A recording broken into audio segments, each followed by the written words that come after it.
Halo Midikers, gimana kabarnya? Sehat? Di video kali ini Mimin akan membawakan sebuah film tipu-tipu berjudul Now You See Me yang dirilis pada tahun 2013. Film ini berkisah tentang 4 orang pesulap yang tentunya jago sulap, tapi sebenarnya maling yang cukup berbahaya. Mereka mampu mencuri uang berjuta-juta dolar dari bank hanya dalam waktu beberapa detik. Penasaran? Ini dia kisah selengkapnya.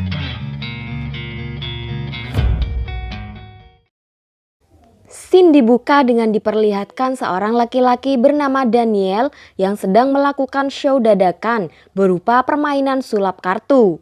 Ia yang cukup ahli dalam permainan kartu berhasil membuat penontonnya tercengang karena berhasil menampilkan kartu di sebuah gedung.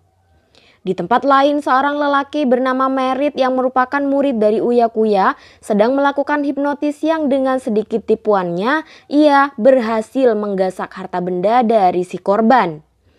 Sementara itu, seorang laki-laki bernama Jack yang tak lain adalah titisan Deddy Corbuzier sedang melakukan trik sulap membengkokkan sendok yang mana karena kurang berbakat, sulapnya pun gagal. Tapi skill nyopetnya ternyata tidak main-main karena secepat kilat ia berhasil nyolong dompet penonton tanpa ketahuan sedikit pun. Lalu di sebuah pertunjukan sulap, seorang mbak-mbak bernama Henley yang auratnya cukup kemana-mana ini nampak akan melakukan aksi yang cukup memicu adrenalin, di mana jika ia tak bisa melepaskan borgol di badannya dalam waktu tertentu, ia akan berakhir menjadi santapan bagi kawanan piranha.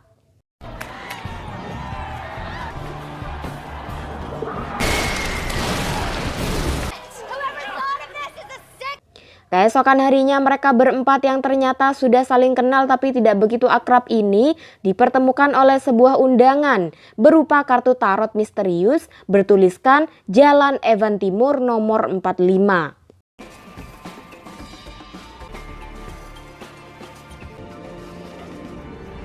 Lalu mereka dibuat tercengang dengan apa yang mereka temukan di sana yang masih belum mereka pahami apa maksudnya dan mengapa mereka dikumpulkan di sana. Dan ini dia Now You See Me. 1 tahun kemudian di Vegas, keempat pesulap itu nampak sedang berkumpul di panggung megah untuk melakukan pertunjukan sulap, di mana saat ini mereka dikenal dengan sebutan The Four Horsemen. Malam itu mereka akan melakukan aksi sulap yang cukup anti-mainstream, yaitu merampok sebuah bank. Agar lebih menarik perhatian penonton dan lebih meyakinkan, mereka memanggil penonton bernama Jarwo untuk turut serta dalam aksi sulap itu. Ia adalah seorang berkebangsaan Prancis dengan kepemilikan rekening bank Prancis, di mana bank itu akan menjadi sasaran perampokan malam ini. Sebelum pertunjukan dimulai, Merit memakaikan sebuah helm teleportasi di mana katanya ia bisa melintas ruang dan waktu menggunakan helm itu. Masuklah Jarwo ke dalam sebuah alat yang dilengkapi dengan kelambu nyamuk, lalu kemudian saat tersadar, Jarwo terlihat cengengesan melihat tumpukan uang yang bejibun tepat di depan rainya. Rupanya dalam sekejap setelah memakai helm itu, Jarwo telah berada di Perancis, tepatnya di dalam brankas bank yang ia sebutkan tadi. Di waktu bersamaan, Daniel yang terhubung dengannya memberikan arahan untuk meletakkan kartu di saku Jarwo ke sela-sela tumpukan uang itu.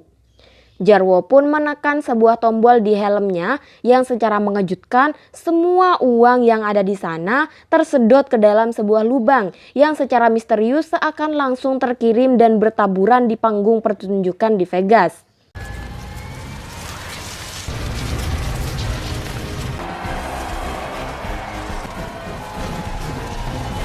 Insiden itu merupakan pencurian terbesar sehingga FBI pun turun tangan meringkus para pesulap itu, di mana saat digerebek mereka berempat terlihat sangat nyantai dengan wajah tak berdosa.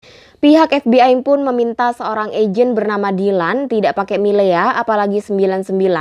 Ia cukup kompeten untuk menyelidiki kasus itu bersama Alma dari Interpol. Kebetulan mereka berdua ini adalah pengikut sekte logis dan tidak percaya dengan sulap. Mereka yakin di balik sebuah sulap ada kecerdikan dan kelicikan yang terjadi. Meskipun begitu, perjalanan dari Las Vegas ke Prancis dalam waktu 3 detik saja juga tidak bisa dinalar. Mendengar jawaban Jarwo bahwa ia menggunakan helm teleportasi juga semakin tidak masuk akal bagi mereka. Karena tak mendapat cukup bukti, keempat pesulap tadi dibebaskan. Karena bagaimanapun, trik sulap tidak bisa dijelaskan dengan nalar yang sederhana.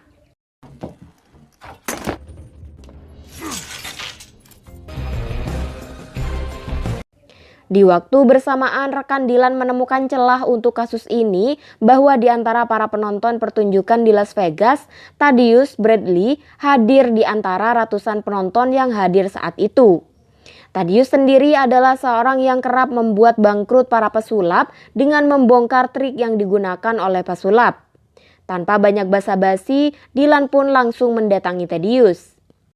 Thaddeus awalnya sok jual mahal, tapi setelah mendapat sedikit ejekan dari Dylan, harga dirinya langsung anjlok seperti harga saham dan berakhir membeberkan trik sulap paling fenomenal yang dilakukan oleh The Four Horsemen. Showmanship and theatrics.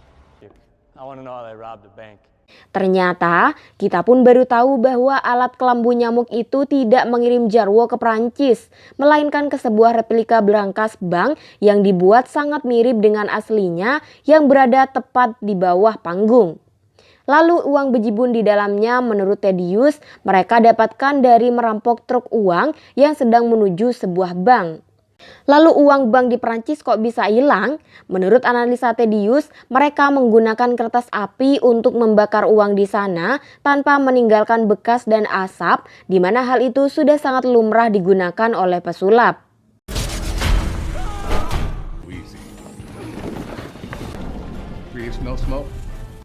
Suatu hari The Four Horsemen hendak mengadakan sebuah show di New Ireland. Mereka berangkat bersama seorang parubaya bernama Arthur, di mana dia adalah orang yang ada di balik kesuksesan The Four Horsemen. Di tempat lain, Dylan dan Alma terlihat akan menghadiri pertunjukan itu dalam rangka penyelidikan, dibantu oleh tim FBI dari jauh. Keesokan harinya, Arthur datang menemui Thaddeus untuk mengancam agar tidak mengusik The Four Horsemen yang merupakan aset berharga bagi Arthur. Sayangnya Thaddeus sama sekali tak merasa terusik. Nampaknya ia sudah sangat menikmati pekerjaan bongkar trik sulapnya itu. Tepat sebelum pertunjukan dimulai, Thaddeus mendatangi The Four Horsemen untuk menyombongkan diri bahwa ia akan membongkar trik sulapnya, tapi keadaan berbalik saat The Four Horsemen malah mengejeknya sebagai pesulap tak berbakat hingga berakhir seperti sekarang.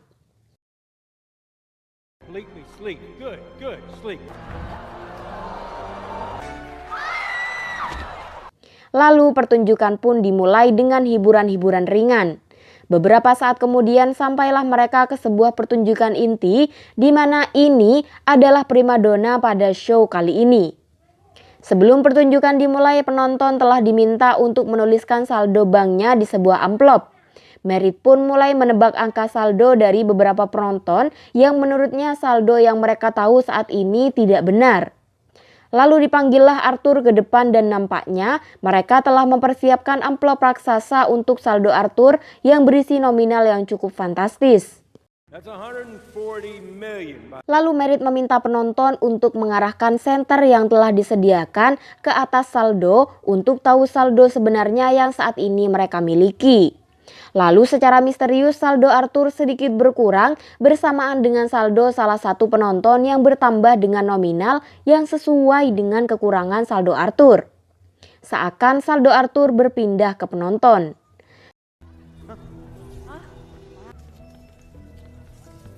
Situasi mulai riuh dan tak terkendali saat saldo Arthur turun secara drastis bersamaan dengan saldo para penonton yang secara serentak bertambah dengan nominal yang tidak sedikit.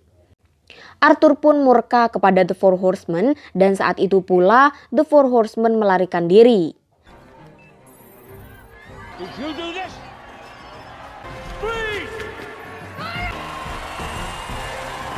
Arthur yang telah dikhianati oleh The Four Horsemen menemui Thaddeus untuk memintanya agar membongkar trik sulap The Four Horsemen dengan imbalan yang cukup fantastis. Di tempat lain, Dylan berusaha mencari tahu tentang sihir yang baginya tak masuk akal itu, hingga ia menemukan gambar berbentuk mata di sebuah buku yang dipelajari Alma, persis seperti gambar di kartu undangan The Four Horsemen.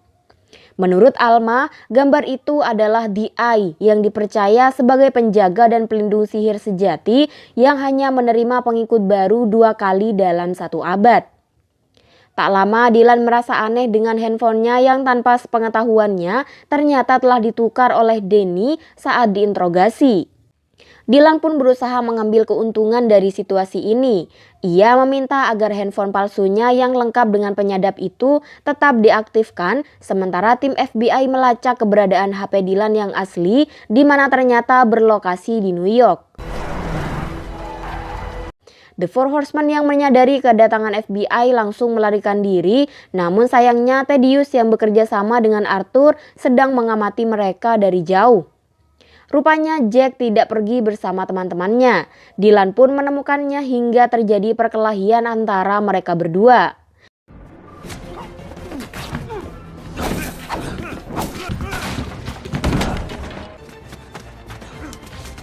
Setelah cukup lelah lari maraton, Jack akhirnya pergi menggunakan mobil dan beruntung Alma datang tepat waktu untuk mengejar Jack. Nampaknya Jack dan Alma adalah mantan pembalap kelas kecamatan, sehingga dengan skillnya yang sekelas Dominic Toretto, mereka saling kejar di jalan kota yang cukup padat saat itu. Tanpa sadar, ternyata Jack telah diikuti malaikat Israel sejak tadi. Jack pun mengalami kecelakaan. Dengan sigap, Dylan hendak menolong Jack. Nah, loh, kurang baik apa? Namun sayangnya Dylan gagal dan hanya berhasil mengambil kertas yang dibawa oleh Jack.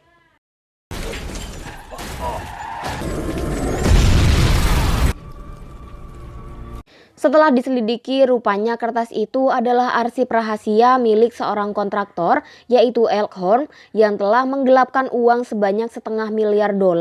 Yap, uang lagi. Menurut informasi, saat ini uang itu berada di berangkas di suatu tempat di Queens. Berangkatlah Dylan bersama anggota FBI yang lain ke lokasi berangkas. Sesampainya di sana, berangkasnya ternyata sudah tidak ada di tempat.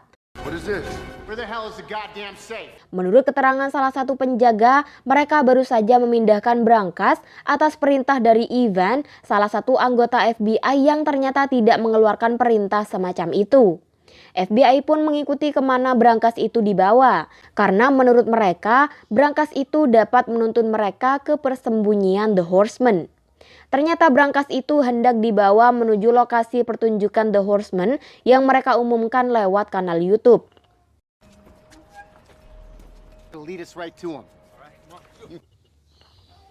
Sesaat sebelum pertunjukan dimulai, terlihat para anggota FBI telah berjaga di sekitar truk yang berisi berangkas untuk menunggu mangsanya datang. Lalu tiba-tiba, sesuai dugaan, seorang perempuan yang tak lain adalah asisten pribadi Thaddeus datang. Sontak Dylan menuduh Thaddeus sebagai komplotan dari The Horsemen. Lalu dengan santai, Thaddeus meminta Dylan untuk membuka berangkasnya seakan sudah tahu apa yang ada di dalamnya. Kalian tahu apa isinya? No! Misdirection. Tak lama pertunjukan pun dimulai. Lautan orang hadir untuk menyaksikan pertunjukan ini. Tahu kenapa? Ya karena cuan. Mengingat 2 pertunjukan sebelumnya penonton selalu pulang dengan cuan-cuan kaget tanpa harus ngepet. Pertunjukan kali ini sedikit berbeda karena The Horsemen tidak tampil secara langsung di depan penonton, melainkan menggunakan teknologi 3D seperti di billboard luar negeri. Para anggota FBI pun tertipu dengan keberadaan The Horsemen di atas panggung yang ternyata setelah dilihat adalah sebuah manekin. Hingga mereka berakhir ditertawakan oleh penonton. Lalu tiba-tiba muncullah The Four Horsemen secara tak terduga di atas sebuah gedung. Nampaknya ini adalah show terakhir bagi mereka. Di kesempatan kali ini, mereka berpamitan, lalu berlari meninggalkan gedung, dan secara mengejutkan, mereka menghilang dan berubah menjadi uang yang berterbangan di mana-mana. Tapi ternyata uang yang berterbangan itu adalah uang palsu bergambar wajah dari member The Horsemen. Ya, gak jadi cuan.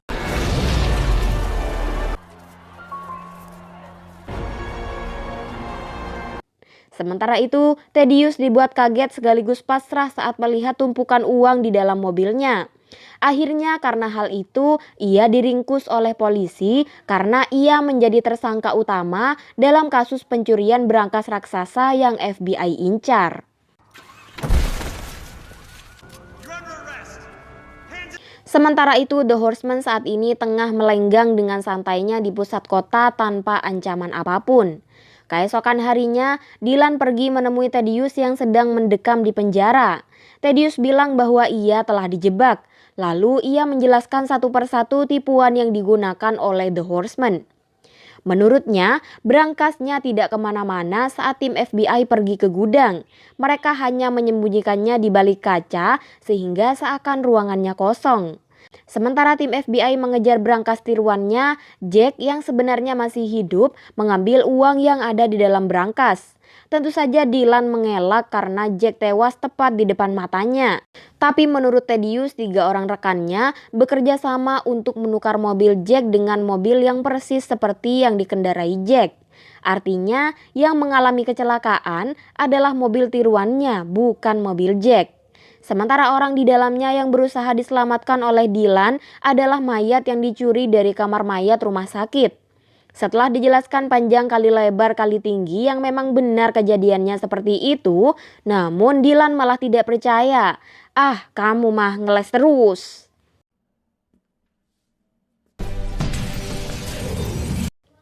Sementara itu, The Four Horsemen yang telah mati di mata FBI berkumpul di sebuah taman dalam keadaan sehat walafiat. Lalu mereka mengarahkan kartu tarot mereka ke sebuah kartu yang tertempel di sebuah pohon seperti barcode QRIS di Indomaret. Lalu tiba-tiba lampu-lampu menyala dan wahana permainan mulai berjalan dengan sendirinya. Lalu si dalang pun muncul.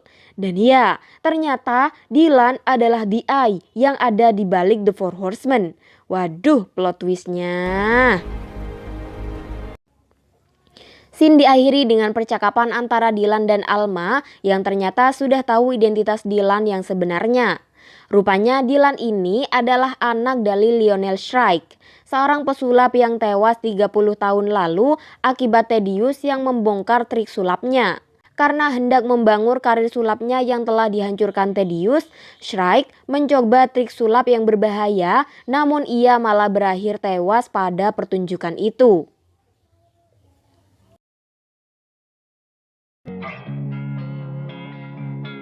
Gimana tuh guys menurut kalian filmnya? Plot twistnya cukup bikin haho sih menurut Mimin. Dylan juga aktingnya luar biasa sampai gak ada satupun yang nyadar. Ini sih the real, dikira cupu ternyata suhu. BTW, terima kasih buat kalian yang sudah menonton video ini sampai akhir. Semoga kalian terhibur. Mimin pamit undur diri dan sampai jumpa di video selanjutnya. Bye.